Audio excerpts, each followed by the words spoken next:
I'm Jason Epperson. This is RV Miles, and it's time for this week's RV and Camping News Roundup. It's a big news week with a lot to get to, including the debut of an electric motorhome prototype and a trailer chassis designed specifically for electric vehicles. But right before we jump in, I want to thank our sponsor, the Togo RV app. Download it for free on Apple or Android and use it for RV maintenance reminders and checklists and for storing all the data about your RV. They have all kinds of RV ownership information, including a new course from Abby and me on RV buying that should be coming out soon. If you like the app, you can get a Road Pass Pro membership, which unlocks all kinds of premium features on the Togo RV app. It's $49.99 a year and gives you turn-by-turn RV GPS routing, lots of great discounts on things like tires and lithium batteries, and more. A Road Pass membership also includes premium features at Campendium, Road Trippers, Our Village, and especially helpful this year is going to be the overnightparking.com database full of truly verified boondocking spots. Download the free Togo RV app, and if you decide to upgrade to a Road Pass Pro membership, you can save $10 off with the promo code RVMiles10X. The biggest news this week comes from trailer chassis manufacturer Lippert, who makes most of the chassis on towable RVs sold in the US, about 80%. Lippert has secretly been working on an all-electric trailer chassis called the Edison, which is designed to work in tandem with an electric tow vehicle. In an exclusive with RV Business, Lippert showed off a concept chassis that at least parts of which will be on RVs as soon as the 2023 model year. Details aren't all available yet, but the concept chassis has a giant bank of lithium batteries running down between the frame rails. And in addition to powering an RV for days, it drives an axle with an electric motor, which helps negate the range problem electric trucks have when towing. The trailer will essentially power itself down the road. You can also move the trailer around a campsite or storage a bit with a joystick without a tow vehicle attached at all. I'll link to the teaser article in the description, but RV Business will be covering the Edison chassis in greater detail in the March-April edition of the magazine. Lippert has also announced a big change to its conventional chassis. They're changing their powder coating from a smooth black paint to a more rugged road defense formula. The new coating is designed to provide a more uniform density and give the chassis more protection against the elements. It's said to be 3 times more resilient to salt spray and humidity, along with improvements in fading, chipping, cracking, and corrosion. The road defense powder coating will end up on most 2023 model trailers manufactured in Indiana, maybe even some sooner. Lippert isn't the only one jumping in the electric game. Winnebago will be debuting a prototype of an electric motorhome at the upcoming Florida RV Super Show in Tampa, which is where we're headed right now.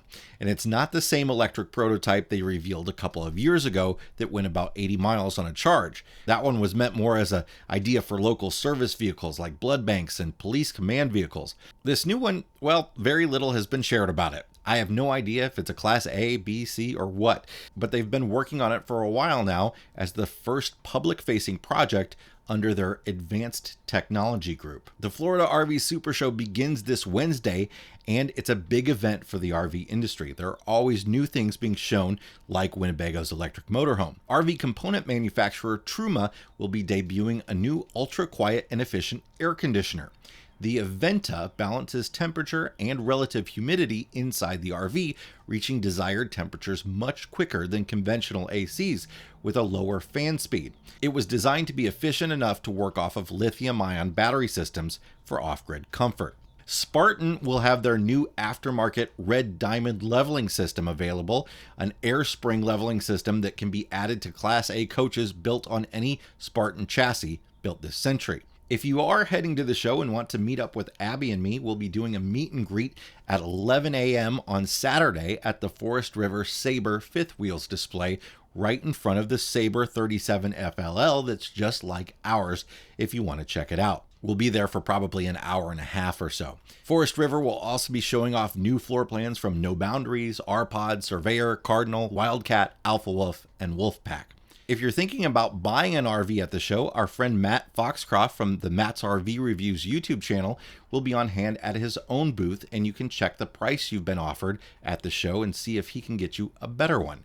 Matt and his team have a big orange tent located at the Jayco display, and if he can't get you a better deal than what you're being offered there, he'll give you a $100 Visa gift card. Tampa really heralds the big return of RV shows, and also happening shortly is the Quartzsite RV Show, another big RV industry event across the country from Tampa over in Quartzsite, Arizona, beginning January 22nd.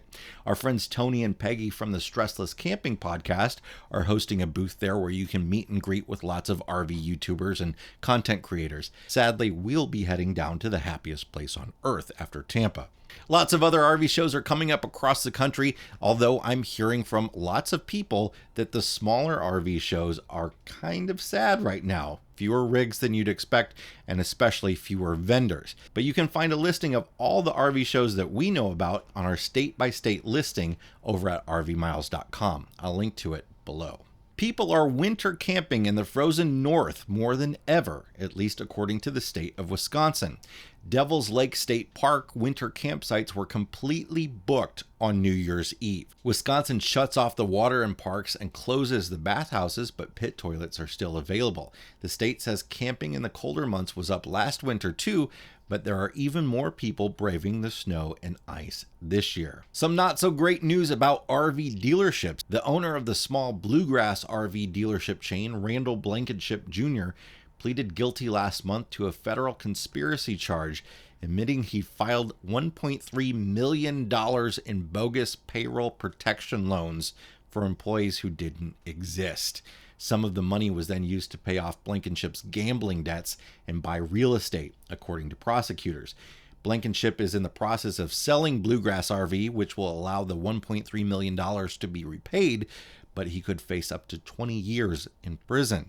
In New York, 2 dealerships will be paying $50,000 fines for not providing customers with timely repairs. According to the Office of the Attorney General, since 2015, it has received approximately 70 complaints against Albany RV and 16 against Buffalo RV. These complaints involved lengthy delays in repairs, sometimes lasting weeks or months to schedule or obtain. The dealerships were not responsive to customer phone calls and inquiries concerning the status of repairs.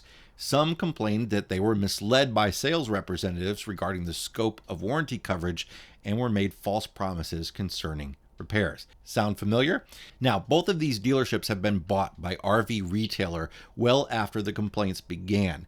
RV Retailer has made sure that all the repairs have been made that were subject to complaints and has worked closely with the Attorney General's office, promising to respond to phone calls and inquiries within 3 business days, provide timely service appointments, and provide customers with a written copy of their warranty. I truly hope dealerships across the country are paying attention. If you're interested in camping at the 50th anniversary of the Albuquerque Balloon Fiesta this fall, you'll need to get on a waiting list. 20,000 reservations for camping at the 9-day event sold out in less than an hour and a half, after many people had issues with the website. Reservations through clubs like Escapees and Full-Time Families sold out within minutes.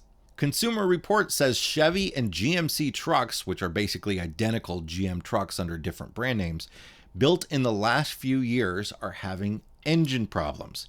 No word if it's a specific engine, but Consumer Reports' annual survey of customers showed a big drop in satisfaction from GM truck owners, scoring just a 1 out of 5 for reliability in 1 to 3-year-old trucks. GM trucks had the most major engine issues of any car on Consumer Reports' survey, with 4% reporting a problem, usually a total engine replacement or cylinder head related issues. If you caught the stunning news of the fire that was abruptly swept through Boulder, Colorado by extreme winds over the New Year holidays, you probably saw some wild footage of people running for their lives. Over 1,100 houses were completely burned to the ground. But it wasn't just the area of the fire that was affected. Winds over 100 miles per hour swept the entire region. Check out this video sent to us by Brandon Lincoln, showing his RV being turned upright by a tow truck. Many RVs were overturned in this storage lot, and Brandon tells us that he fared much better than far too many others. Finally, a shout out to our friend Mike Demaro, who was just featured on WGNO New Orleans. Mike is a full-time RVer and an adult living with autism and an advocate for people traveling with disabilities. His mission is to deliver Uber Eats in all 50 states, and Louisiana was his 26th. Halfway there. Way to go, Mike. Check out the Facebook page for Mike's mission. We'll link to it in the description. That's it for this week's news. Let us know your thoughts and opinions by leaving a comment below. And please hit the subscribe button for more videos like these. And remember, likes are free and they help the algorithm a lot. Here's our last news video if you missed it. And here's a great video you haven't checked out yet. See you next time.